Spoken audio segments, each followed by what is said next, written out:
গোপনে, সে হইল মুনাফেক। মাওলা আলীর সাথে থাকছে, যে মাওলা আলীকে হত্যা করছে সে কিন্তু মাওলা আলীর খাদেম ছিল। ওয়াহাবিরা তারে খ্রিস্টান ইহুদি বানায়। তার নাম আব্দুর রহমান ইবনে মুলজেম। সে মাওলা আলীর সেবা করত, সে যেন তেন সেবা না, মাওলা আলীর ঘরে থাকতো। যেই তরবারি দিয়ে মাওলা আলীকে আঘাত করা হয়েছিল, কবে? 18ই রমজানের দিন, 20শে রমজান মাওলা আলী শাহাদাত বরণ করেন। মসজিদের ভিতরে মাওলা আলীকে আব্দুর রহমান ইবনে মুলজেম সাথেই ঘাড়াইছে। ওই তরবারি দিয়ে যখন আঘাত করতে যায়, একটা তরবারি কিনছে মাওলা আলীকে উপহার দেওয়ার জন্য, মাওলা আপনার জন্য উপহার আনছি। তখন মাওলা বলছে, আব্দুর রহমান ইবনে মুলজেম, তুমি এই তরবারিটা তোমার কাছে রাখো, এটা তোমার কামে লাগবো। কি কন ইয়া রাসূলুল্লাহ, ইয়া মাওলা আলী, এটা আমার কি, আমি উপহার আনছি। কয় না, আমারে দিছ, আমি পাইছি, কিন্তু তুমি এটা রাখো, এটা তোমার কামে লাগবো। তখন যখন জোরাজুরি করতেছে, তখন বলছে মাওলা আলী যে এই তরবারি দিয়ে তুমি আমার আঘাত করবা। ও চমকে গেছে, কি কন মাওলা, আমি আঘাত করুম? কইল হ্যাঁ, এই তরবারি দিয়েই তুমি আমাকে রক্তাক্ত করবা।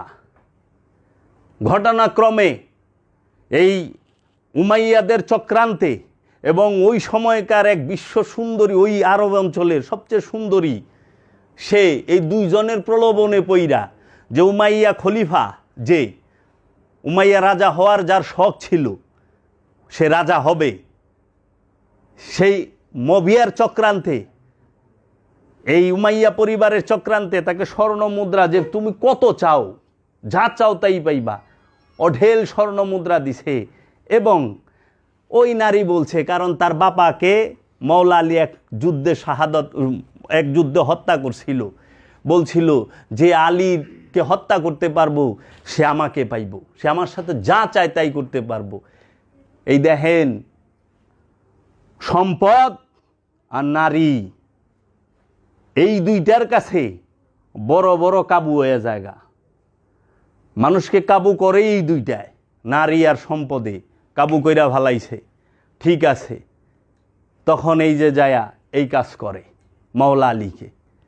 তাহলে আজকে মুনাফেকেরা মাওলা আলীর নাম শুনলে জ্বলে, কিন্তু মহানবী বলতাছে যে আমি আমার বংশকে রাইখে গেলাম, মাওলা আলী হচ্ছে আমার বংশ, আমি যার মাওলা আলীও তার মাওলা, আমি যার প্রভু আলীও তার প্রভু। আমার এই দেহের মধ্যে মাথার মূল্য যতখানি, ঠিক আলীর মূল্য আমার কাছে ততখানি। আমার এই দেহে প্রাণের মূল্য যতখানি, ঠিক আলীর মূল্য ততখানি। আলী মুনাফেক চেনার সবচেয়ে বড় উপায়, সেই মাওলা আলীকে সামনে রাইখা 1,29,000 সাহাবিকে বলল, তোমরা, আমি যাকে বেলায়েত দিলাম, আমি যাকে মাওলায়াত দিলাম, যে মাওলায়াত প্রাপ্ত, যে বেলায়েতের বাদশাহ, এই মাওলায়াত প্রাপ্ত, যে তার কাছে বায়াত গ্রহণ করো, তার কাছে বায়াত গ্রহণ করো। ওইখানে উপস্থিত 1,29,000 সাহাবি, সঙ্গে সঙ্গে ওইখানে হজরত আবু বকর সিদ্দিক, হজরত উমর, হজরত উসমান, এইরকম আবু জের গিফারি, হজরত তালহা, হজরত মেঘদাদ, এরা সবাই বায়াত গ্রহণ করছে। কার কাছে? মাওলার কাছে। কার সামনে? মহানবীর সামনে। তো মহানবী কি সাক্ষী রয় নাই যে আমার সামনে সবাই বায়াত নিছে, সবাই আনুগত্য স্বীকার করছে মাওলার সামনে? একটা জিনিস দেখেন আপনারা, এই বায়াত কিন্তু মহানবী পর্দার পরে করে নাই, মহানবী ইন্তেকালের পরে, পর্দা গ্রহণের পরে করে নাই। এই মহানবী উপস্থিত থাইকা মাওলায়াতের ঘোষণা, উপস্থিত থাইকা ট্রান্সফার, এইটা উপস্থিত থাইকা হয়। যেরকম উদাহরণ হিসাবে বলি, প্রতিটা যে কোনো দেশের প্রেসিডেন্ট যখন পরিবর্তন হয়, মানে মেয়াদ শেষ হয়ে যায়, তার অন্য যে সিলেকশন হয় কিংবা যাকে মনোনীত করা হয়, সে শপথ গ্রহণ করার আগে এই প্রেসিডেন্টে কি করে? সামনে থাইকা তার সমস্ত দায় দায়িত্বভার তার হাতে তুলে দেয়। কিন্তু ওই প্রেসিডেন্টের সম্মান করে, যে নব প্রেসিডেন্ট হবে সেও পুরানারে সম্মান করে, আর যে পুরানা সেও নতুনকে সম্মান করে। কারণ এইখানে হলো মর্যাদার বিষয়, বয়সের বিষয় না, এইখানে মর্যাদার বিষয়। জ্ঞানের বিষয় না, মর্যাদার বিষয়। জ্ঞান তো অবশ্যই আছে, ওই জ্ঞান না হইলে তো দিত না। রহস্যের জ্ঞানে যদি পরিপূর্ণ না হইলেও তাহলে তো মাওলায়াত পায় না। তাহলে মাওলায়াত কাকে দিল? মাওলা আলী আলাইহিস সালাতু ওয়াস সালামকে। মহানবী কোন সময়? উপস্থিত থাকা অবস্থায়। খেলাফতার মাওলায়াত স্বপ্নে দেয় না, খেলাফতার মাওলায়াত বাবায় পর্দার পরে দেয় না, মহানবী পর্দার পরে দেয় না। মাওলায়াত কি? আমি যে স্টেজে দাঁড়ায় রয়েছে, মহানবী যে স্টেজে দাঁড়ায় রয়েছে, ওই স্টেজ থেকে সে সরে আরেকজনকে, মাওলা আলীকে তার স্টেজে বসায় দিছে, তার স্টেজে দাঁড় করায় দিছে। মাওলায়াত ঘোষণা মানেই হচ্ছে দয়াল পর্দা গ্রহণ করবে। এইটা হলো সর্বপ্রথম নিশানি দেয় যখনই মাওলায়াত ঘোষণা করে, জামার পরে সে, তার মানে দয়াল যাইব। আর যারা নাকি মনে করেন পোলাওয়ানের আগেই বেলাইত দিয়ে দেয়, বুঝতে হইব হ্যাঁ নিজে বেলায়েতের কিচ্ছু বুঝে নাই। কারণ বেলায়েত যদি তখন ট্রান্সফার করে, এটা থাকুন যায় না, ওই জায়গায় সরতে হবে। আজকে সেই মাওলায়াতকে মানে না কারা? কয়দিন পরে, কতদিন পরে? বিদায় হজ কবে হইছে?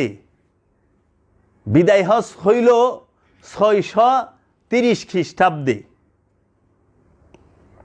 বিদায় হজ মহানবী, মক্কা বিজয় হলো 630 খ্রিস্টাব্দে। মক্কা বিজয়ের পরে বিদায় হজ হইল।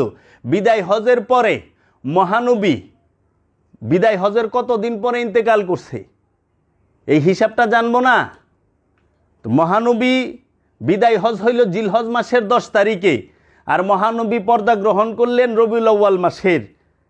এটা নিয়ে অনেক বিতর্ক আছে যে কবে পর্দা করছে। কেউ কয় 1 তারিখ, কেউ কয় 2 তারিখ, কেউ কয় 9 তারিখ, কেউ কয় 12 তারিখ।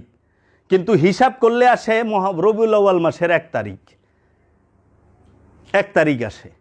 তাহলে জিলহজ মাসের 10 থাকে। জিলহজ আরবি মাস সবসময় 30 আর 29-এ হয়। তাহলে জিলহজ মাসের 10 থাকে, 30 দিনের মাস হলে 20 দিন জিলহজ মাসের। তারপরে বছরের প্রথম মাস মহররম, 29 দিন। তাহলে 20 আর 29 49। আর মহরমের পরে আসে সফর, সফর 30 দিন ধরেন, 49 আর 30-এ কত হয়? 79। সফরের পরেই আসে রবিউল আউয়াল। রবিউল আউয়ালের 1 তারিখে যদি হয়, তাহলে মহানবী বিদায় হজের 79তম দিন পরে, মানে 80তম দিনে পর্দা গ্রহণ করছে। আবার কেউ বলে 79তম দিনে, কেউ বলে 81তম দিনে। যাক, এই তিনটার ভিতরে যে কোনো একটা ধরেন, 80, 79, 80, 81। তাহলে মাওলা আলী মাওলায়াত, মহানবী মাওলায়াত ঘোষণার 85 দিন পরেই পর্দা গ্রহণ করেন। 80 থেকে 90-এর ভিতরে, এর ভিতরে মহানবী পর্দার পরে সবাই পাল্টে গেল কেন? আমরা কি দেখি নাই বাগে ফিগাত কবজা করতে? মহানবী মুসলমান এই 3টা জিনিস জানে না। কি? হাদিসে কেরকাত, বাগে ফিগাত। আর বাগে ফিগাত, হাদিসে কেরকাত, আর হইল গাদিরে, হাদিসে খুম, গাদিরে খুম, যেটা এই 3টা ঘটনা জানবেন না। জানো কেন বলা হয় না? মহানবী উফাতের সাথে সাথে এখন এহেন আরেকটা জিনিস থাইকা যায়। 1,29,000 সাহাবী ছিল কোথায়? গাদিরে খুমের ভাষণের সময় 85তম দিনে পরে মহানবী যখন পর্দা গ্রহণ করে, মহানবীর ইন্তেকালের সময় মহানবীকে যখন রওজায় রাখা হয়, যখন তার রওজায় রাখা হয়, কতজন মানুষ উপস্থিত ছিল জানা আছে? এখানে তো অনেক মুসলমান, আরে শতকরা 85-র উপরে মুসলমান জানে না যে মহানবীকে যখন রওজায় রাখা হয়, অনেকে বলে যে জানাজার নামাজ, নাউজুবিল্লাহ। নবীর কোনোদিন জানাজা হয় না, জানাজা হয় মরার, মৃতের জানাজা হয়। দেখবেন যে জানাজা পড়ায় হেও কয় এই মাইয়াতের জানাজা। নবী মারা গেছে এইটা কে কয়ে পারবো? আবু জেহেলও তো কইতে ডরায়, আবু জেহেলও কইবার পারে নাই, কিন্তু অহংকার মৌলবীরা কইয়া পারে, কারণ হেরা তো অনেক বড় পাশ করছে। এরা অনেক বড় পাশ করছে। তাহলে মহানবীকে যখন রওজায় রাখা হয়, জানেন ইতিহাস কি বলে? বলে সর্বোচ্চ 11 জন ছিল মহানবীকে রওজায় রাখার সময়। কেউ বলে 13 জন ছিল, কেউ বলে 21 জন। আমি 21 জনই ধরলাম, যে 21 জন উপস্থিত ছিল মহানবীকে রওজায় রাখার সময়। ওই সময় মদিনার জনসংখ্যা ছিল 40,000। মদিনার জনসংখ্যা ছিল, আবাদি ছিল, জনসংখ্যা ছিল 40,000। তো 40,000-এর মধ্যে মাত্র 21 জন কেমনে থাকে? নাম বইলা দেওয়া যাইব কে কে ছিল, নাম বইলা দেওয়া যাইব এ ছিল, এ ছিল, এ ছিল, এইভাবে ছিল। 21 জনের নাম বলা কোনো কষ্টের ব্যাপার না। অনেক মৌলবী শুনলে তো একেবারে পেট্রোল দিয়ে আগুন, পিসাবরা শুনলেও জ্বলা যাইব। আর এইগুলো হলো আমার মূল ভিত্তি। আঙ্গুর বেদেনা খামুটা তো পরের, এটা জানতে হবে মুসলমানের। নাকি বাবা ভুল কইতাছি?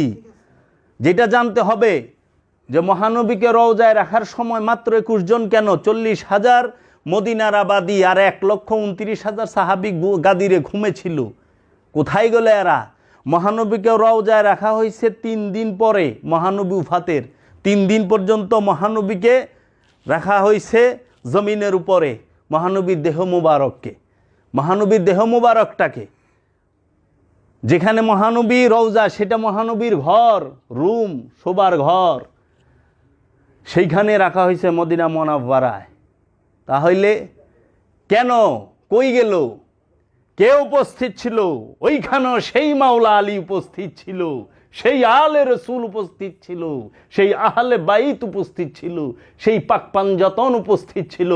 মাওলা আলী আলাইহিস সালাতু ওয়াস সালাম ছিল, মা ফাতেমাতুজ জাহরা ছিল, ইমামে হাসান আলাইহিস সালাতু ওয়াস সালাম ছিল, ইমামে হুসাইন আলাইহিস সালাতু ওয়াস সালাম ছিল, হযরত সালমান ফার্সি ছিল, হযরত আবু যর গিফারি ছিল, হযরত জাবের রাদিয়াল্লাহু তাআলা আনহু ছিল, এবং আরও এইভাবে 21 জনের নাম একদম খাতা কলমে লেখা বইলা দুম এরা ছিল। যারা 1, 2, 3, 4-এ ছিল, যাদের এত সুনাম, মৌলানা সাহেবরা এত কয়, তারা কোথায় ছিল? আর মাওলা আলীর হিসাব শুনবেন। মাওলা আলীকে, এই সেই মাওলা আলী যে খায়বার শিখান, শাহে জামান, যে মুশকিল কুশা, সেই মাওলা আলী কি করলো? যারা যারা মহানবীর রওজা মুবারকে রাখার সময় উপস্থিত ছিল না, একটার জানাজার মধ্যেও মাওলা আলী উপস্থিত ছিল না। ইতিহাসে কেউ দেখাইতে পারবো না যে যারা যারা উপস্থিত ছিল না তারা মদিনা শরীফে ইন্তেকাল করছে, মদিনাই তাদেরকে রাখা হয়েছে। কাউরে জান্নাতুল বাকিতে, কাউরে মহানবীর আশেপাশে, কিন্তু তাদের জানাজায় মাওলা আলী যায় নাই। আর আশ্চর্যের বিষয়, হযরত সালমান ফার্সি সেই ইরানে ছিল, এই মদিনা থেকে মাওলা আলী এই ইরানে গেছে। ইরানে যায়া হযরত সালমান ফার্সির জানাজা মধ্যে রওজায় রাখার সময় সে নিজে উপস্থিত ছিল, সে নিজে রাখছে। বুঝেন? এই যে কোরআন বলতাছে তোমরা মুশরিকের সাথে সম্পর্ক কইরো না, কাফেরের সাথে সম্পর্ক কইরো না, আর যদি কইরাও ফালাও সাথে সাথে সম্পর্ক ছিন্ন করো। কাফেরের সাথে থাইকো না, মুশরিকের সাথে থাইকো না। তাকে তুমি দিনের দাওয়াত দাও। কেমনে? তুমি যদি ঈমান আইনা থাকো, তাগো ঈমান আনার দাওয়াত দাও। তারা ঈমান আনে নাই, তাহলে কি করবা? সংখ্যায় কম হইলে দাওয়াত দাও, আর যদি সংখ্যায় বেশি হয় তাহলে অগো থেকে তুমি বাইরে যাও। মনে করেন আপনি আল্লাহর কামেল ওলির কাছে মুড়ি দিয়েছেন, মানে আপনার পরিবারে আপনার বাপে মা কেউ মাইন্ড করেন না, সত্য বড় তিতা। আপনার বাপে মায়, ভাই বোন, স্ত্রী, এরা মানে না, উল্টা পাল্টা অনেক কিছু কামেল ওলির বিরোধিতা করে, রসুলের বিরোধিতা করে। এখন আপনি তাদেরকে বুঝান, যদি তারা না বুঝে তাহলে কি করবেন? মহানবী কি শিখাইছে? সংখ্যায় যদি আপনি কম হন, তারা বেশি হয়, তাহলে তাদের থেকে আপনি সরে যান। মহানবী মক্কাতে মদিনায় হিজরত করে নাই, কারণ কি? কাফেরের সংখ্যা বেশি আছিল, একা। আবু বকর রাদিয়াল্লাহু তাআলা আনহুরে লয়া সম্ভব না, মাওলা আলীরে লয়া সম্ভব না, মা খাদিজা সম্ভব না, হিজরত করো, সইরা যাও। কারণ কাফেরের সংখ্যা বেশি, মুশরিকের সংখ্যা বেশি, এগো লগে থাইকো না, ইমানদারগো লগে থাইকো। এর লেগে কইছে তুমি দাওয়াত দাও, যদি মানে তাহলে সাথে থাকো, আর যদি না মানে তাহলে তুমি সরো। তাতে তো মানা নাই, কিন্তু জোর করবার যায় না। ইসলামে বল প্রয়োগ নাই। লা ইকরাহা ফিদ্দিন লাকুম দীনুকুম ওয়ালিয়া দিন। লা ইকরাহা ফিদ্দিন, লা মানে নাই, ইকরাহ মানে জবরদস্তি। ফিদ্দিন, দিনের মধ্যে কোনো জবরদস্তি নাই। লাকুম দীনুকুম ওয়ালিয়া দিন, তোমার ধর্ম, তোমার দিন তোমার কাছে, অন্যের দিন তাহার দিন তাদের কাছে, কাফেরেরটা কাফেরের কাছে, ইমানদারেরটা ইমানদারের কাছে, মমিনেরটা মমিনের কাছে, কোনো জবরদস্তি নাই। সূরা কাহাফে আবার কইতাছে কি, কালা হাজা ফারিকু বাইনি ওয়া বাইনিকা, কালা